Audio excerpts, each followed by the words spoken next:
नमस्कार दोस्तों, मिशन सफलता हिंदी चैनल परिवार में आप सभी का हार्दिक स्वागत है। आज हम वन रक्षक जेल प्रहरी 2026 सामान्य हिंदी प्रैक्टिस सेट 2 आईएमपी प्रश्न हल करने जा रहे हैं, जो कि प्रीवियस ईयर प्रश्न पत्र पर आधारित हैं, जो आने वाली परीक्षा के लिए महत्वपूर्ण भूमिका निभाएंगे। तो चलिए स्टार्ट करते हैं आज की क्लास। आज का पहला क्वेश्चन है उच्चारण स्थान के आधार पर छा वर्ण का स्थान क्या है। हमको बताना है उच्चारण स्थान के आधार पर छा वर्ण का स्थान क्या है। ऑप्शन ए है कंठ, ऑप्शन बी है तालु, ऑप्शन सी है मूर्धा, ऑप्शन डी है दंत। इसमें कंठ में का वर्ण आता है, मूर्धा में आता है टावर, दंत में आता है तावर्ण, जबकि छा चावर्ण के अंतर्गत आता है, इसलिए ऑप्शन बी इसका करेक्ट आंसर है, तालु। नेक्स्ट क्वेश्चन है पीताम्बर शब्द में कौन सा समास है। यदि इसका अर्थ कृष्ण लिया जाए तो हमको बताना है पीताम्बर शब्द में कौन सा समास है। ऑप्शन ए है द्विगु समास, ऑप्शन बी है तत्पुरुष समास, ऑप्शन सी है बहुव्रीहि समास, ऑप्शन डी है अव्ययीभाव समास।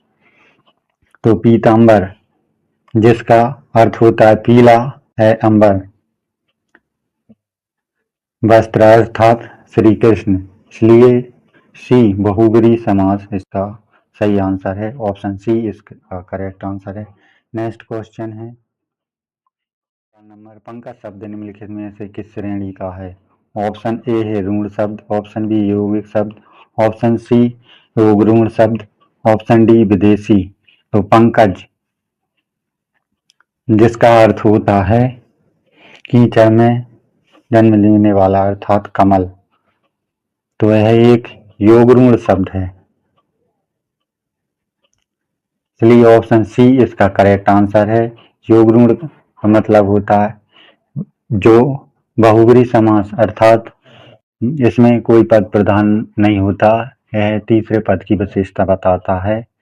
जितने भी बहुव्रीहि समास के उदाहरण होते हैं वो योगऋण शब्द कहलाते हैं। नेक्स्ट क्वेश्चन है अरण्य का सही पर्यायवाची शब्द चुनिए। हमको अरण्य का पर्यायवाची शब्द चुनना है। ऑप्शन ए है कानन, ऑप्शन बी है पावक, ऑप्शन सी है वारी, ऑप्शन डी है व्योम। तो अरण्य का सही पर्यायवाची क्या है। तो ऑप्शन ए इसका करेक्ट आंसर है कानन। इसके अन्य पर्यायवाची हैं विपिन है, जंगल है, जबकि पावक अग्नि का पर्यायवाची है, वारी पानी का पर्यायवाची है, व्योम आकाश का पर्यायवाची है। तो 5 का सही आंसर है ए नंबर। नेक्स्ट क्वेश्चन है जंगम का सटीक विलोम शब्द क्या है। हमको बताना है जंगम का सटीक विलोम शब्द क्या है। ऑप्शन ए स्थावर, ऑप्शन बी डरावना, ऑप्शन सी स्थिर, ऑप्शन डी सूक्ष्म। तो इसमें सूक्ष्म का विलोम होता है स्थूल, स्थिर का होता है चलना, डरावना का सुहावना, जबकि जंगम का विलोम होता है स्थावर। ऑप्शन ए इसका करेक्ट आंसर है। नेक्स्ट क्वेश्चन है कलेजे पर सांप लौटना मुहावरे का सही अर्थ क्या है। ऑप्शन ए है बहुत खुश होना, ऑप्शन बी है ईर्ष्या में जल उठना, ऑप्शन सी है बीमार होना, ऑप्शन डी है घबरा जाना। तो कलेजे पर सांप लौटना मुहावरे का सही अर्थ है ईर्ष्या से जल उठना। सी बी इसका करेक्ट आंसर है। नेक्स्ट क्वेश्चन है हम काला अक्षर भैंस बराबर लोकोक्ति का अर्थ क्या है। तो हमको बताना है काला अक्षर भैंस बराबर लोकोक्ति का अर्थ क्या है। ऑप्शन ए है अनपढ़ होना, ऑप्शन बी है भैंस की सेवा करना, ऑप्शन सी है विद्वान होना, ऑप्शन डी है बहुत अधिक बोलना। तो काला अक्षर भैंस बराबर का सही अर्थ होता है अनपढ़ होना। ऑप्शन ए इसका करेक्ट आंसर है। नेक्स्ट क्वेश्चन है रिक्शा किस भाषा का शब्द है? हमको बताना है रिक्शा किस भाषा का शब्द है। ऑप्शन ए है जापानी, ऑप्शन बी है चीनी, ऑप्शन डी है अंग्रेजी, ऑप्शन ऑप्शन सी है अंग्रेजी, ऑप्शन डी है पुर्तगाली। तो हमको बताना है रिक्शा किस भाषा का शब्द है। तो ऑप्शन ए जा, जापानी भाषा का शब्द है, इसलिए ए इसका करेक्ट है आंसर है। जबकि पुर्तगाली शब्द अचार, गोदाम, चाबी, तम्बाकू, कमरा आदि पुर्तगाली शब्द हैं। अंग्रेजी में अपील, अरेस्ट, एजेंट, स्कूल आदि अंग्रेजी शब्द जो परीक्षा में पूछे जाते हैं, उनको भी याद रखना है। नेक्स्ट क्वेश्चन है, वर्णमाला में अम और आहा को क्या कहा जाता है? हमको बताना है वर्णमाला में अम और आहा को क्या कहा जाता है। ऑप्शन ए है स्वर, ऑप्शन बी है व्यंजन, ऑप्शन सी है आयोगवाह, ऑप्शन डी है संयुक्त अक्षर। तो वर्णमाला में अम और आहा को ऑप्शन सी अयोगवाह शब्द कहा जाता है। जबकि स्वर 11 होते हैं, व्यंजन 25 होते हैं, संयुक्त व्यंजन 4 होते हैं। नेक्स्ट क्वेश्चन है, रहीमन पानी राखिए बिन पानी सब सून। इस पंक्ति में पानी शब्द के कई अर्थ हैं, यहाँ कौन सा अलंकार है? तो हमको इस पंक्ति में अलंकार बताना है। ऑप्शन ए है एमक अलंकार, ऑप्शन बी है श्लेष अलंकार, ऑप्शन डी है सी है वक्रोक्ति अलंकार, ऑप्शन डी है अनुप्रास अलंकार। तो श्लेष इसका सही आंसर है ऑप्शन बी श्लेष, जहाँ पी पर पास सरिसमंडूला इस पंक्ति में अलंकार है। हमको पी पर पास सरिसमंडूला में अलंकार पहचानना है। ऑप्शन ए है रूपक अलंकार, ऑप्शन बी है उपमा अलंकार, ऑप्शन सी है उत्प्रेक्ष अलंकार, ऑप्शन डी है अतिशयोक्ति अलंकार। सीसर पात सरिसमंडूला, इसमें मन की तुलना पीपल के पत्ते से की गई है। जब भी किसी पंक्ति में उपमा दी जाती है तो वहां पे उपमा अलंकार होता है। ऑप्शन बी इसका करेक्ट आंसर है। उपमा अलंकार की पहचान है, यदि पंक्ति में सा, सी, सम आदि शब्द आते हैं तो वहां पे उपमा अलंकार होता है। नेक्स्ट क्वेश्चन है, जहां एक शब्द के एक से अधिक अर्थ होते हैं अर्थात चिपके होते हैं, वहां श्लेष अलंकार होता है। यहाँ पानी के दो अर्थ हैं, इसलिए ऑप्शन बी इसका करेक्ट आंसर है। नेक्स्ट क्वेश्चन है, प्रतिदिन में कौन सा समास प्रयुक्त हुआ है? हमको बताना है प्रतिदिन में कौन सा समास प्रयुक्त हुआ है। ऑप्शन ए अव्ययभाव, ऑप्शन बी कर्मधार, ऑप्शन सी तत्पुरुष, ऑप्शन डी द्वंद्व समास। तो इनमें से हमें प्रतिदिन का समास बताना है। ऑप्शन ए अव्ययभाव समास इसका सही आंसर है। अव्ययभाव समास किस कहते हैं? जिसका प्रथम पद अव्यय हो उसे हम अव्ययभाव समास कहते हैं। जैसे प्रत्येक, यथाशक्ति आदि इसके मुख्य उदाहरण हैं।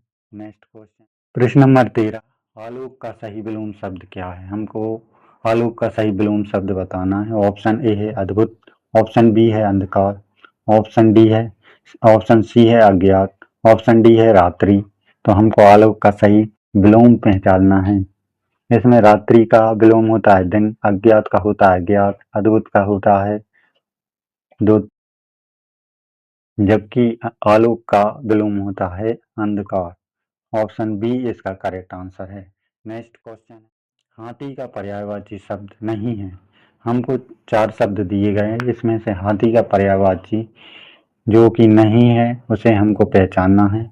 ऑप्शन ए है गज, ऑप्शन बी है कुंजर, ऑप्शन सी है तरनी, ऑप्शन डी है मतंग। तो ऑप्शन सी इसका सही आंसर है। तरनी यह सूर का पर्यायवाची है, जबकि अन्य तीनों हाथी के पर्यायवाची हैं। नेक्स्ट क्वेश्चन है, उत्पत्ति के आधार पर शब्दों के भेद होते हैं। हमको बताना है उत्पत्ति के आधार पर शब्दों के कितने भेद होते हैं। तो ऑप्शन ए है 3, ऑप्शन बी 4, ऑप्शन सी है 5, ऑप्शन डी है 6। तो उत्पत्ति के आधार पर शब्दों के 4 भेद होते हैं। तो ऑप्शन बी इसका करेक्ट आंसर है। चार वेद कौन कौन से होते हैं? तो तस्थम, तद्भव, देशज और विदेशी, ये चार प्रकार होते हैं। नेक्स्ट क्वेश्चन, तुलसी कृत शब्द में कौन सा समास है? हमको पहचानना है तुलसी कृत शब्द में कौन सा समास है। तो ऑप्शन ए है करण तत्पुरुष समास, ऑप्शन बी है कर्म तत्पुरुष, ऑप्शन सी है संप्रदान तत्पुरुष, ऑप्शन डी है बहुव्रीहि समास। तो इसका सही आंसर है करण तत्पुरुष, ऑप्शन ए इसका करेक्ट आंसर है। इसका विग्रह होगा तुलसी के द्वारा कृत या रचित। यहाँ पर कारक चिन्ह का लोप हुआ है, इसलिए ए इसका करेक्ट आंसर है। नेक्स्ट क्वेश्चन है, किसी महापुरुष के कथन या किसी पुस्तक के अंश को ज्यों का त्यों उद्धृत करने के लिए किसका प्रयोग किया जाता है? हमको बताना है यदि किसी महापुरुष के अंश या पुस्तक को ज्यों का त्यों उद्धृत करने के लिए किस चिन्ह का प्रयोग किया जाता है। तो ऑप्शन ए है निर्देशन चिन्ह, ऑप्शन बी है लाघव चिन्ह, ऑप्शन सी है उद्धरण चिन्ह, ऑप्शन डी है विस्मय चिन्ह। तो इसका सही आंसर है ऑप्शन सी, उद्धरण चिन्ह का प्रयोग किया जाता है। नेक्स्ट क्वेश्चन है,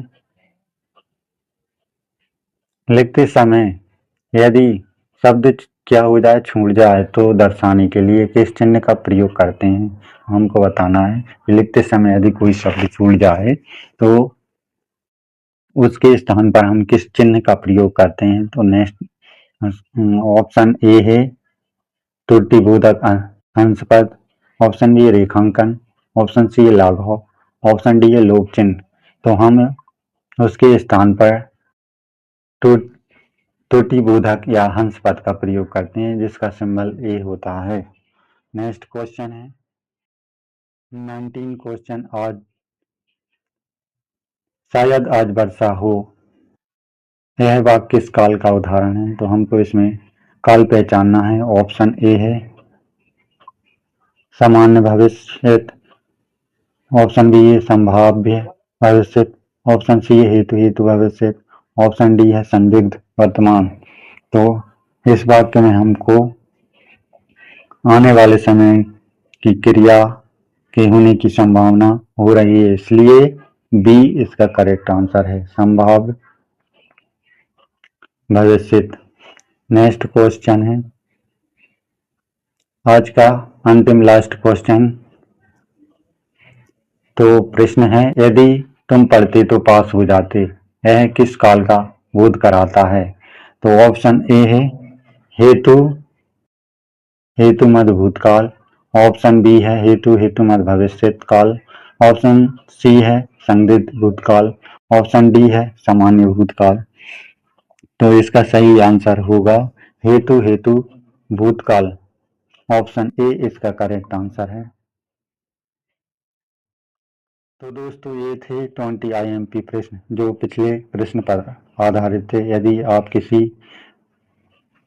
प्रश्न में डाउट हो तो हमें कमेंट बॉक्स में कमेंट कर सकते हैं। वीडियो अच्छी लगी हो तो लाइक करें, चैनल को सब्सक्राइब करें। मिलते हैं नेक्स्ट क्लास में, जब तक के लिए धन्यवाद।